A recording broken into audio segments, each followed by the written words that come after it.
भगिनींनो नमस्कार. मित्रहो, चालू खरीप हंगामामध्ये 2020 मध्ये पाऊस चांगल्या पद्धतीने असल्यामुळे खरीपाची पिकं अत्यंत उत्तम होती. मात्र ऑक्टोबर 2020 महिन्यात जो काही अवेळी पाऊस पडला तर त्याच्यामुळे शेतकऱ्यांचं काढणीला आलेल्या पिकांचं तसेच काढणी झालेल्या पिकांचं अतोनात नुकसान झालेलं आहे. तर या संदर्भामध्ये बीड, हिंगोली, वाशिम, उस्मानाबाद, भंडारा अशा विविध ठिकाणावरनं ज्या चित्रफिती छायाचित्र जी प्राप्त झालेली आहेत ती अक्षरशः मन हेलावून टाकणारी आहेत. कारण यामध्ये अनेक ठिकाणी जे आहे ते काढलेली पिकं जी आहे, सोयाबीन असेल, कापूस असेल, भात असेल, अक्षरशः वाहून जाताना दिसत आहे. त्याच्यामुळे शेतकऱ्याच्या डोळ्यातले अश्रू हे आपलं मन अक्षरशः हेलावून टाकतात. मित्रहो, प्रधानमंत्री पीक विमा योजना खरीप 2020 यामध्ये अनेक तरतुदी आहेत नुकसान भरपाईच्या संदर्भामध्ये. तर याच योजनेमध्ये काढणी पश्चात नुकसान भरपाई देण्याच्या संदर्भामध्ये काय तरतुदी आहेत याची माहिती आज आपण या भागामध्ये घेणार आहोत. या भागामध्ये या संबंधात संबोधन करतायत राज्याचे कृषी आयुक्त माननीय धीरज कुमार साहेब. प्रिय शेतकरी बांधव, मागील वर्षीप्रमाणे दुर्दैवाने यावर्षीसुद्धा परतीच्या पावसाने महाराष्ट्राला झोडपलेलं आहे आणि त्यामुळे महाराष्ट्राचे प्रत्येक ठिकाणी आम्हाला असा इंटिमेशन येतो आहे की आपल्या शेतीमध्ये नुकसान झालेलं आहे.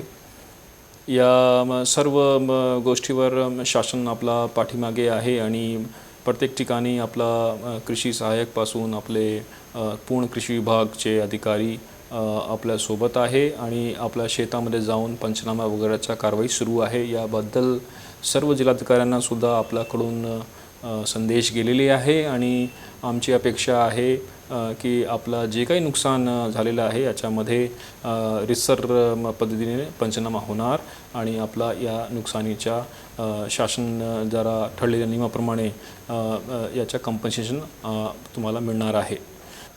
ज्या शेतकरी बांधव यांनी फसल विमा योजना अंतर्गत विमा काढलेला आहे त्यांना पोस्ट हार्वेस्ट लॉसेसमध्ये सुद्धा समजा त्यांचे नुकसान झालेलं आहे तर त्यांना याच्यासुद्धा भरपाई फसल विमा योजना अंतर्गत मिळणार आहे.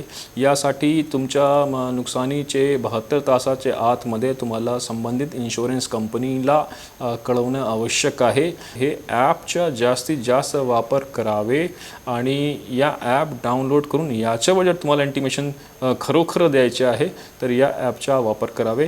या व्यतिरिक्त सुद्धा दुसऱ्या प्रकारचे पद्धती आहे ज्याच्यावर तुम्हाला इंटिमेट करता येईल. त्यांचे प्रत्येक कंपनीचे टोल फ्री नंबर्स आहे ते सुद्धा तुम्हाला माहिती असेल. या व्यतिरिक्त तुम्हाला इन्शुरन्स कंपनी किंवा बँकेकडे सुद्धा जाऊन देता येईल.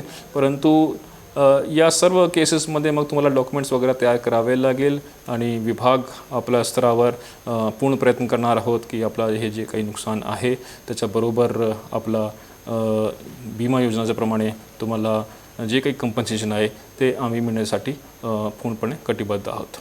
मित्रहो, आत्ताच आपण राज्याचे कृषी आयुक्त यांचं संबोधन ऐकलं. या विषयाच्या संदर्भामध्ये आपण अधिक माहिती घेणार आहोत राज्याचे मुख्य सांख्यिक श्रीयुत उदय देशमुख यांच्याकडनं. देशमुख साहेब नमस्कार. नमस्कार. मित्रहो, राज्याच्या पीक विमा योजनेअंतर्गत खरीप हंगामामध्ये एकूण 15 पिकांचा समावेश होतो. त्यात भात, ज्वारी, बाजरी, मका, इतर अन्य प्रकारची पिकं आहेत.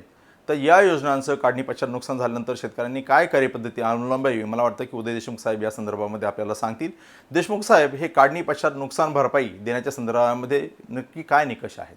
जर पीक काढणीनंतर आपण शेतामध्ये काढून सुकवण्यासाठी पसरवून ठेवलं किंवा ढीग लावून ठेवले आणि या काळामध्ये चक्रीवादळ किंवा चक्रीवादळाचा पाऊस किंवा गारपीट ही साधारणतः 14 दिवसपर्यंत झाली तर ही जी जोखीम आहे ही पीक विम्यामध्ये नुकसान भरपाईसाठी पात्र होते. या योजनेअंतर्गत नुकसानीचा अहवाल सादर करणे साधारणतः काय मुदतीत सादर करणे किंवा त्या संदर्भामध्ये काय तरतुदी आहेत? ही नुकसान भरपाई साधारणतः या चक्रीवादळाचा पाऊस किंवा अवेळी पाऊस किंवा गारपीट या काळामुळे 14 दिवसामध्ये होते. तर या संदर्भात जर कुठल्या शेतकऱ्याचा नुकसान झालेलं असेल तर या संदर्भामध्ये त्यांनी पूर्वसूचना देणं आवश्यक आहे आणि ही पूर्वसूचना विमा कंपनीला विविध माध्यमातून देता येते.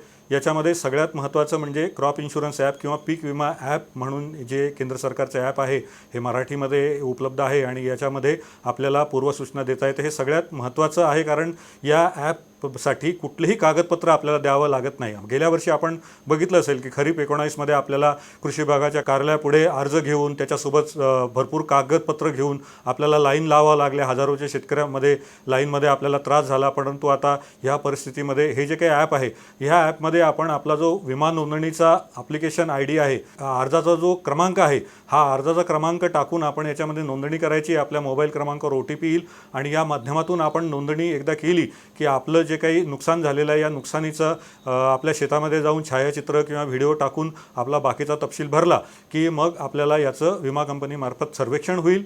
आणि या सर्वेक्षणाची कार्यपद्धतीसुद्धा निश्चित केलेली आहे. क्षेत्रीय स्तरावर सर्व कृषी विभागाच्या आणि महसूल यंत्रणा आणि सर्व जे काही जिल्हास्तरीय प्रशासन आहे यांना याबाबत अवगत करण्यात आलेलं आहे. या योजनेमध्ये नुकसान भरपाई निश्चित करण्याच्या संदर्भामध्ये क्रायटेरिया जे आहेत किंवा ज्या विविध घटक जे आहेत तर त्या संदर्भामध्ये सविस्तर माहिती द्यावी. यामध्ये असं आहे की जर समजा 25% कमी क्षेत्र बाधित असेल तर आणि त्या पद्धतीने शेतकऱ्यांच्या पूर्वसूचना आल्या असतील तर याच्यामध्ये वैयक्तिक शेतकऱ्याचं सर्वेक्षण हे विमा कंपनीच्या सर्वेक्षण आणि जी संयुक्त समिती असते शासनाची, शेतकरीसुद्धा त्याच्यामध्ये असतो, ते याच्या उपस्थितीमध्ये आपण ते नुकसान भरपाईची निश्चित म्हणजे जे काही आपलं नुकसान झालं आहे त्याची निश्चिती करतो. आणि जर समजा 25% जास्त क्षेत्र असेल तर त्याच्यामध्ये यादृच्छिक किंवा रँडम पद्धतीने सॅम्पल घेऊन त्याची तपासणी केली जाते. ते साधारणतः 25% जास्त असेल तर त्याचीच सुद्धा टक्केवारी निश्चित केलेली आहे. तेवढ्या क्षेत्राचं यादृच्छिक पद्धतीने सर्वेक्षण हे केल्याच जातं आणि त्या आधारे जे काही नुकसान आहे सर्वसाधारण तर ज्या शेतकऱ्यांनी पूर्वसूचना दिलेली आहे त्या पूर्वसूचना दिलेल्या शेतकऱ्यांना जी काही अनुदेय नुकसान भरपाई असेल ती नुकसान भरपाई शासनामार्फत जे काही अनुदान देय असते विमा कंपनीला ते दिल्यानंतर ही शेतकऱ्याच्या बँक खात्यावर थेट जमा होते. यामध्ये जी पूर्वसूचना द्यायची आहे ही जे काही आपलं नुकसान झालेलं आहे म्हणजे एखादं जर समजा आपण अतिवृष्टी म्हटली किंवा ह्या पद्धतीचं आपलं नुकसान झालं असेल त्यापासून 72 तासामध्ये आपल्याला ही पूर्वसूचना देणे बंधनकारक आहे. आणि त्या दृष्टीनेच जे काही क्रॉप इन्शुरन्स ॲप आहे ह्या क्रॉप इन्शुरन्स ॲपवर पूर्वसूचना देणे सर्वांच्या सोयीचं आहे. देशमुख साहेब, ज्या शेतकऱ्यांकडे क्रॉप डॅमेज ॲप हे नाही आहे, ज्यांच्याकडे अँड्रॉइड मोबाईल नाही आहे, तर त्या शेतकऱ्यांनी आपल्या पिकाच्या झालेल्या नुकसानीची माहिती कशा प्रकारे द्यावी?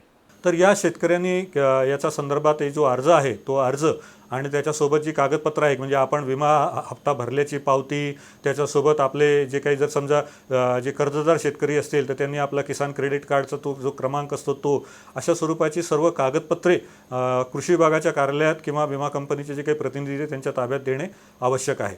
आणि मग त्यानंतर हे लोक मोबाईल ॲप किंवा जे काही आपलं कृषी विम्याचं जे संकेतस्थळ आहे त्या संकेतस्थळावर हा तपशील भरतील आणि मग त्या पद्धतीने आपल्याला एक अर्ज क्रमांक प्राप्त होईल. मित्रांनो, आताच आपण बघितलं की ज्यांचं काढणी पश्चात खरीप पिकांचं नुकसान झालेलं आहे तर त्यांनी शक्यतो ही मोबाईल ॲप जे आहे गुगल प्ले स्टोअरमधनं डाउनलोड करावं आणि त्या ॲपच्या माध्यमातून आपण आपली तक्रार जर नोंदली तर 100% आपल्या तक्रारीची दखल ही घेण्यात येते आणि इतर कोणतेही कागदपत्र त्याच्यासोबत सादर करावी लागत नाहीत.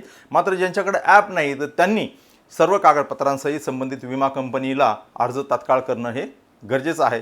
मला वाटतं की ह्या माहितीचा राज्यातील शेतकरी बंधूंना नक्कीच चांगला उपयोग होईल आणि आज या संदर्भामध्ये माहिती दिली त्याबद्दल राज्याचे कृषी आयुक्त माननीय धीरज कुमार साहेब तसेच मुख्य सांख्यिक श्रीयुत उदय देशमुख यांचे या ठिकाणी मी आभार व्यक्त करतो.